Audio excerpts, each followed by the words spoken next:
Welcome to KG chemistry academy. आपण घेतो आयुपीएससी name कसं लिहायचं. बघा, पेपरमध्ये याच्यावर खूपदा प्रश्न विचारलेले आहे. ते एक कंपाऊंड आहे ज्याच्यावर निगेटिव्ह चार्ज आहे. तर असा कंपाऊंड ज्याच्यावर निगेटिव्ह चार्ज आहे त्याच्या लास्टमध्ये ATE लागते. काय लागतो? ATE. लक्षात ठेवा. चला बघा कसं. बघा, पहिले लिगँडबद्दल लिहाल तर लिगँड किती आहे इथं? 4. कोण 4 आहे? सायनो. तर काय लिहिला? टेट्रा सायनो. नंतर कोण आहे? निकेल. तर लिहिला निकेल, पण निकेलला काय लागला आहे? ATE. दिसला? निकेलला काय लागला? ATE. म्हणजे तेच लिहिलं, पण त्या निकेलला काय लागला? ATE. नंतर हे बीचमधली ऑक्सिडेशन स्टेट आयन. नंतर बघा इथं पण चार काय आहेत? अमाईन. तर म्हणून लिहिला टेट्रा अमाईन. नंतर हा कोण आहे? कॉपर. तर काय लिहिलं? कॉपर. हे काय आहे? Oxidation state. आणि आयन काऊन? कारण की यांच्या स्क्वेअर ब्रॅकेटवर काय बनले आहे? चार्ज, म्हणून आयन्स. नंतर बघा इथं 2 लिगँड आहे.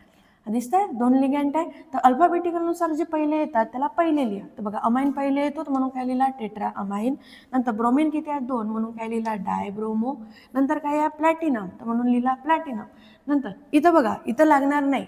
ATE कधी लागतो? जेव्हा निगेटिव्ह चार्जवालाच कंपाऊंड असेल तेव्हा. नंतर ब्रॅकेटमध्ये ऑक्सिडेशन स्टेट. आणि ब्रोमीन लास्टमध्ये आहे, म्हणून काय लिहिला? ब्रोमाइड. लास्टवाला बघा, FeCO5 हा विचारलेला आहे तुम्हाला. बघा, पेंटा कार्बोनिल. तर लिहिला पेंटा कार्बोनिल. हा काय आहे? आयरन. तर लिहिला आयरन किंवा फेरस. आणि हा काय आहे? Oxidation state. याची किती आहे? 0. कारण